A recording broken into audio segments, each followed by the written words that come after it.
Kita kalau jual beli kena akad. Dalam mazhab Syafi'i dia kena akad. Tuan-tuan pergi K4 akad tak? Dia yang kata mazhab Syafi'i ni, orang tua-tua dulu tuan-tuan tengok kan. Dulu saya pernah hidup zaman tu masa kecil-kecil, beli kuih RM1 je. Makcik kata, makcik jual kuih nak RM1. Saya beli makcik. Itu mazhab Syafi'i. Almari tuan-tuan, katil tuan-tuan, angkat tak? Tak, pergi hantar balik. Tak sah jual beli tu. Tapi dalam mazhab Hanafi, dia berdalilkan al-bai'u an taradin minkum. Jual beli itu adalah redha meredai di antara kamu. Apa maksud redha meredai? Tuan-tuan pergi K4, dia bagi barang, dia redha. Dia redha, kalau tak redha takkan dia nak bagi barang tu, kan? Tuan-tuan bagi duit pada dia, tuan-tuan redha bagi duit pada dia. Redha, kalau tak redha takkan bagi duit pada dia. Itu sudah dikira jual beli yang sah. Baik. Kemudian orang kata Wahabi ialah mereka yang tidak membaca lafaz Sayyidina. Ada orang bila kita bincang bab ni, dia kata apa? Tuan-tuan nampak amalan ni nampak sikit kecil. Boleh jadi benda ni akan memberatkan timbangan. Kadang-kadang kita nampak benda tu kecil. Macam buang tak cicak dalam surau kan. Kita duk buang, ada pasir je pun. Kita buang tu, kita tak rasa apa-apa pun. Satu ketika mungkin kita ada tengok pasir, kita ambil, kita buang, tak rasa apa-apa pun. Tapi mungkin di akhirat esok, yang tu yang akan memberatkan timbangan kita. Baik, tuan-tuan puan-puan sekalian, kita bukan nak bincang lafaz Sayyidina boleh ke tak. Sebab ada orang, inilah ustaz-ustaz Wahabi duk bincang lafaz Sayyidina ni. Tuan-tuan kena faham, saya bukan nak bincang lafaz Sayyidina ni. Yang kita nak bincang ialah bila ada orang tak baca Sayyidina, orang tuduh dia Wahabi. Tu kita nak bincang. Tuan-tuan faham maksud saya? Bukan nak bincang Sayyidina boleh ke tak. Tuan-tuan nak baca-baca, tak nak sudah. Kedua-dua je boleh ada sandaran. Kan? Macam kunut, ini khilaf yang muktabar. Kalau khilaf yang muktabar, tuan-tuan boleh berpegang yang mana saja. Kan? Boleh je. Nak angkat takbir sini boleh, nak angkat takbir sini pun boleh. Nak lafaz Sayyidina boleh, tak nak Sayyidina boleh. Nak apa lagi? Kunut boleh, tak kunut pun boleh. Itu khilaf muktabar. Kalau khilaf yang bukan muktabar, yang tu kita tentang habis-habisan. Buat kubur tuan-tuan binaan tu, macam kubur Syiah ni, itu kita lawan. Itu bukan khilaf yang muktabar. Tapi kalau khilaf yang muktabar, tuan-tuan, ini kita berlapang dada. Saya bagi satu contoh. Orang Perlis datang ke sini, kira Selangor kan? Datang ke Selangor, Tok Imam Selangor baca kunut, maka orang Perlis pun angkat tangan dan membaca kunut. Selesai bersalah. Selesai bersalah? Selesai bersalah. Full stop. Orang Selangor pergi ke Perlis, Tok Imam Perlis tak baca kunut, lalu orang Selangor pun tidak membaca kunut. Selesai masalah? Selesai masalah. Full stop. Dia akan timbul masalah bila orang Selangor ni keluar pada masjid, dia kata, Tok Imam Wahabi tak baca kunut kau. Yang ni yang jadi masalah. Kalau masing-masing boleh menghormati pandangan, selesai masalah. Ini tak, dia nak orang hormat pandangan dia je. Kalau pandangan orang lain, yang ni Wahabi.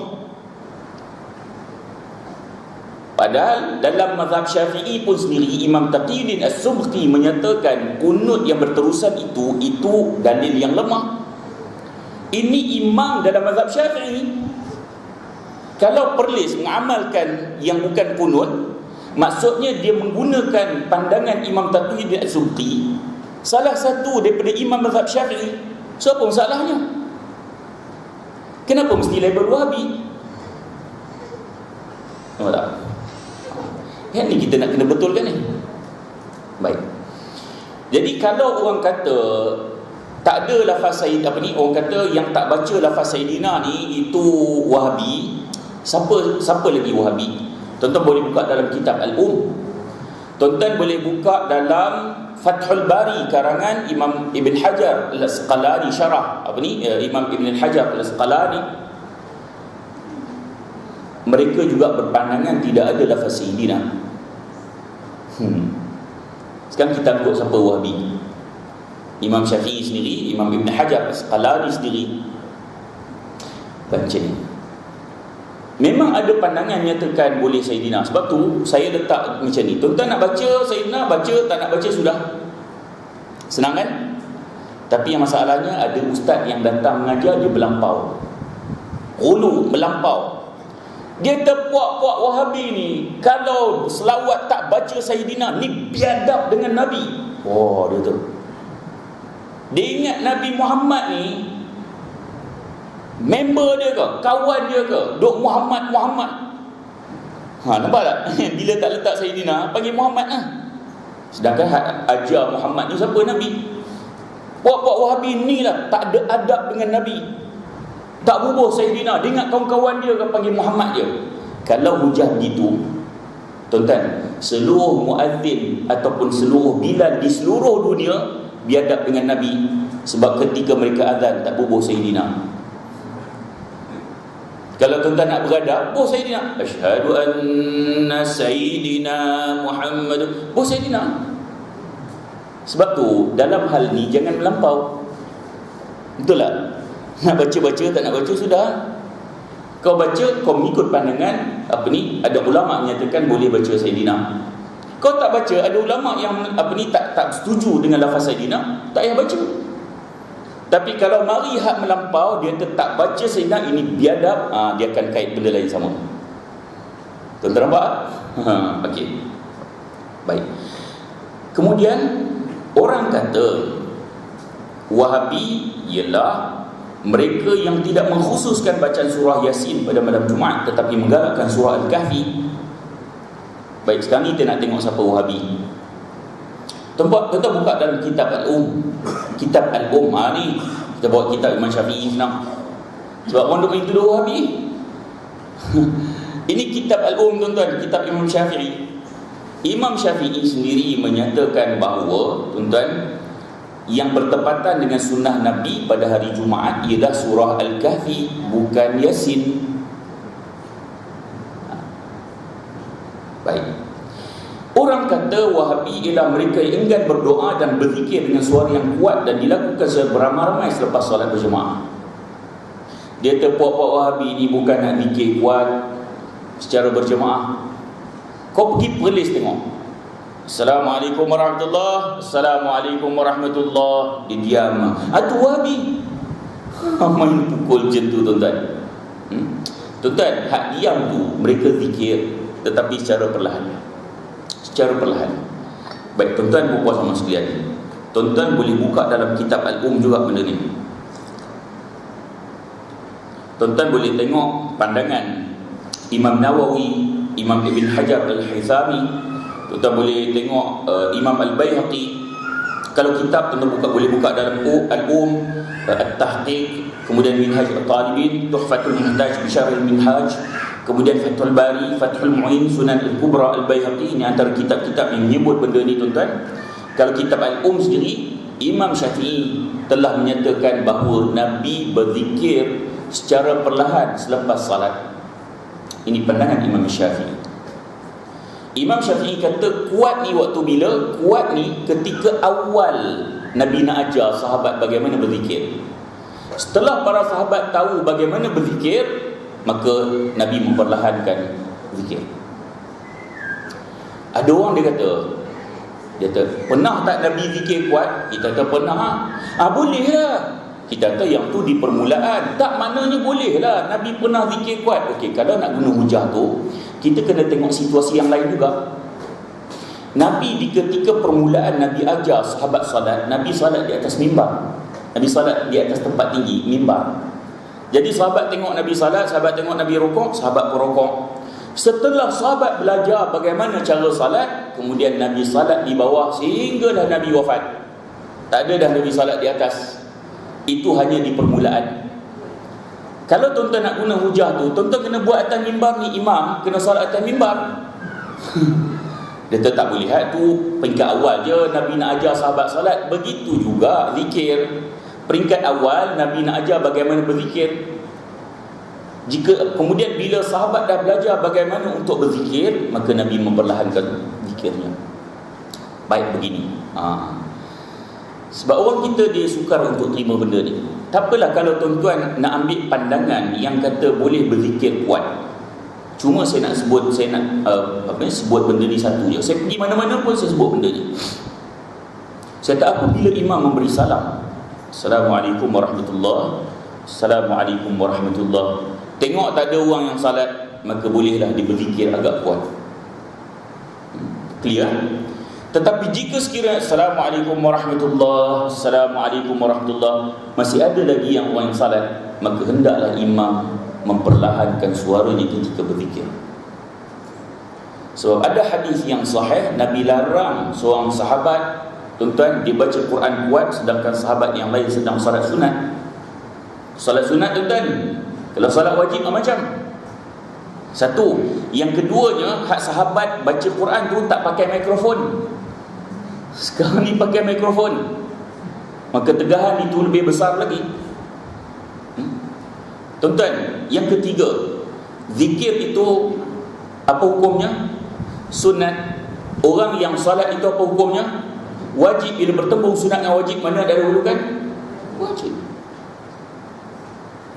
Berapa ramai tuan-tuan kita salat ada masbuk, kita terganggu. Kadang-kadang tak dengar dah bacaan Fatihah, bila nak amin duk dengar. Orang sebelah telinga kuat sikit, amin, kita buat amin, Fatihah tak dengar dia. Kemudian subhanallah, subhanallah, kemudian Allahu akbar, kita pun sujud, Allahu akbar, kita pun bangun, belum lagi. Rupanya hak depan bukan imam, hak masbuk. Jadi sekiranya tidak ada orang yang salat, maka bolehlah imam memperkuatkan zikirnya. Tetapi jika ada orang yang salat, maka hendaklah imam memperlahankan suaranya, kerana mengganggu orang salat. Pendirian saya, kalau saya bagi salam, saya makmum, Assalamualaikum warahmatullahi, Assalamualaikum warahmatullahi, tak ada orang yang salat, maka saya akan duduk berzikir bersama imam walaupun dia kuatkan sedikit suara dia. Tapi jika sekiranya masih ada orang yang masbuk, maka saya akan bangun jika imam membaca kuat, kerana saya tidak akan berkompromi dan bersubahat imam yang sedang mengganggu orang salat. Itu pendirian saya. Kalau tak ada orang salat, maka saya akan teruskan berzikir walaupun imam membaca agak kuat zikirnya. Senang begitu. Biar tak ada orang salat. Baik. Kemudian orang kata Wahabi ialah mereka yang tidak melafazkan niat sebelum solat. Dia kata Wahabi ni bukan nak usalli. Ni Wahabi tak nak usalli. Pergi berdiri, Allahu Akbar, terus je Allahu Akbar, tak ada usalli. Baik, kalau begitu tuan-tuan boleh buka kitab Al-Qaulul Mubin fi Akhta'il Musalli.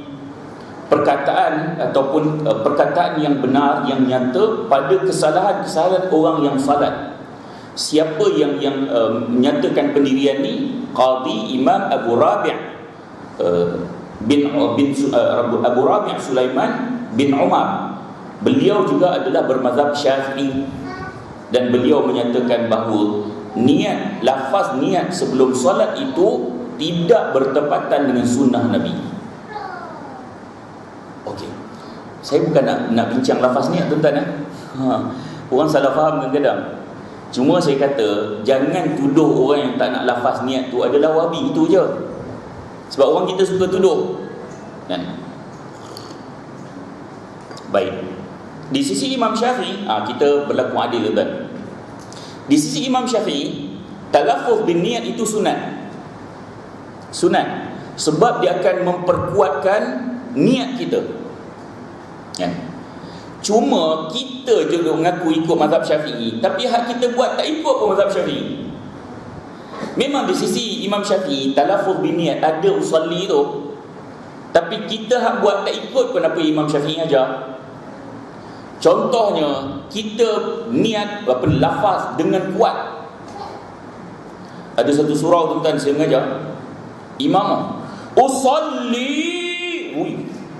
Saya tak tahu kalau ada imam, kalau Rasulullah pernah menjerit waktu lafaz usalli dulu. Saya tak tahu.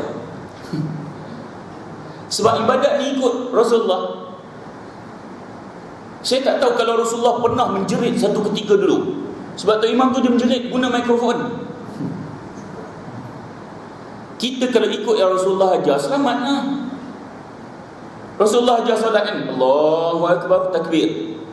Sama ada tuan-tuan nak angkat di sini, memang ada riwayat yang Nabi mengangkat di paras bahu, ataupun tuan-tuan nak angkat di paras atas bahu, di tepi telinga ni, itu juga ada sandaran pada Nabi. Kedua-duanya betul. Jangan nak tuduh bila angkat macam ni tuan-tuan kata Wahabi, tak perlu, sebab ada juga sandaran pada Nabi. Nabi macam mana? Allahu Akbar. Itu sunnah Nabi. Kita, saya mazhab Syafi'i, tengok dia sembahyang Allahu Akbar. Siapa ajar ni? Orang kita, dia nak berlepas diri, dia guna nama Imam Syafi'i, sedangkan dia memburukkan Imam Syafi'i dengan perbuatan dia. Hak tu Imam Syafi'i tak ajar pun. Dia pandai-pandai sendiri. Dia bukan ikut Imam Syafi'i. Dia ikut Syafi'i jual pasembur tepi jalan. Tapi dia memburukkan Imam Syafi'i dengan perbuatan dia yang tak betul. Tak kira lagi silap mulut tuan-tuan. Allahu Akbar. Silap mulut. Otromen pun ada. Sebelum nak takbir, otromen pun ada. Lepas tu mengaku dia mazhab Syafi'i. Siapa aja? Okey. Bila nak lafaz niat? Ketika imam lafaz niat. Imam slow kan, usalli. Tuan-tuan macam dengar imam usalli, kita pun usalli bersama imam. Bila imam Allahu Akbar, hendaklah makmum mengikut imam.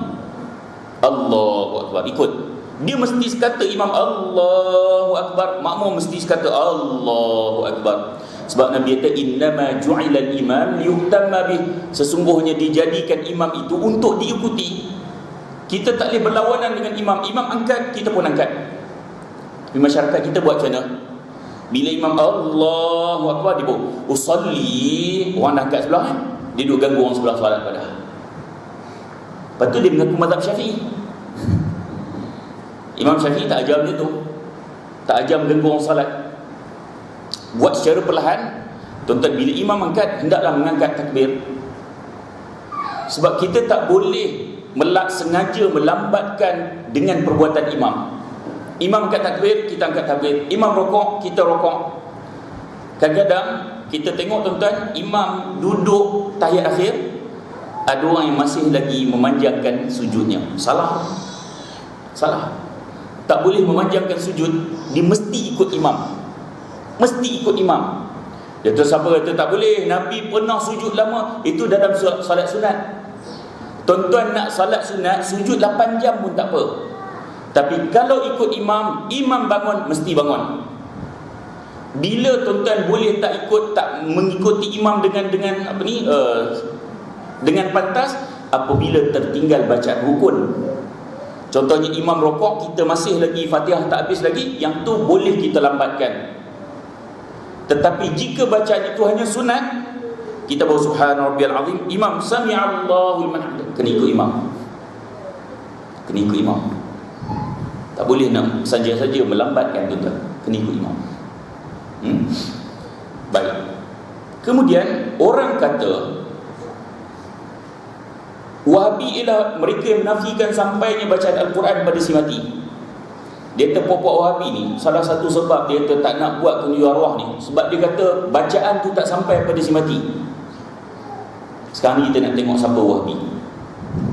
Siapa Wahabi? Tuan-tuan boleh tengok dalam tafsir Ibn Kathir. Tafsir Ibn Kathir. Ada terjemahan bahasa Melayu kan? Tak tahu surau ni ada ke tak? Tuan-tuan buka juzuk ke-27. Tuan-tuan buka dalam surah An-Najm. Ayat dia wa an laisa lil insani illa ma sa'a. Maksudnya dah tidaklah seorang itu akan mendapat sesuatu melainkan apa yang dia usahakan. Dia usaha, kalau dia baca Quran dia dapat. Kata Imam Ibn Kathir, Imam Asy-Syafi'i berpandangan bahawa dengan ayat ini menunjukkan bacaan Al-Quran kepada si mati tidak sampai. Ini pandangan Imam Syafi'i. Imam Syafi'i kata tak sampai. Betul. Kalau ada ustaz kata sebenarnya bacaan tak sampai tu, yang tu diikut Imam Syafi'i tu. Yang tuduh Wahabi. Dia orang kita kalau cakap macam tu dia akan tuduh apa? Wahabi. Allah Rabbi. Kemudian orang kata bahawa Wahabi ialah mereka yang melarang membina binaan di atas kubur. Dia kata pok Wahabi ni bukan nak bina apa-apa atas kubur, dia kubur dia rata je. Ni Wahabi. Kalau begitu, tuan-tuan, siapa Wahabi? Kitab Al-Um sendiri. Kemudian boleh tengok syarah Sahih Muslim dalam hadis yang Nabi melarang membina binaan kubur tu, tuan-tuan. Tuan-tuan boleh tengok kalau Imam Syafi'i sendiri dalam Al-Um, Imam Syafi'i sendiri menyatakan ataupun melarang ataupun menjelaskan kebencian beliau terhadap membangunkan binaan di atas kubur. Imam Syafi'i larang. Jadi tuan-tuan puan-puan sekalian, sebab itu kubur ni tak payah buat cantik-cantik. Paling hebat pun ada batu nisan cukup lah. Cukup tu. Tak payah lebih-lebih. Tak payah lebih-lebih. Tuan-tuan, orang kita kadang-kadang tuan-tuan marah tu. Haji marah kenapa tu? Tidak dibising. Tak apa, marah tak apa. Tidak dibising. Orang kita, dia kalau tak buat binaan kubur bagi cantik sikit, dia rasa tak sayang dengan mak ayah dia.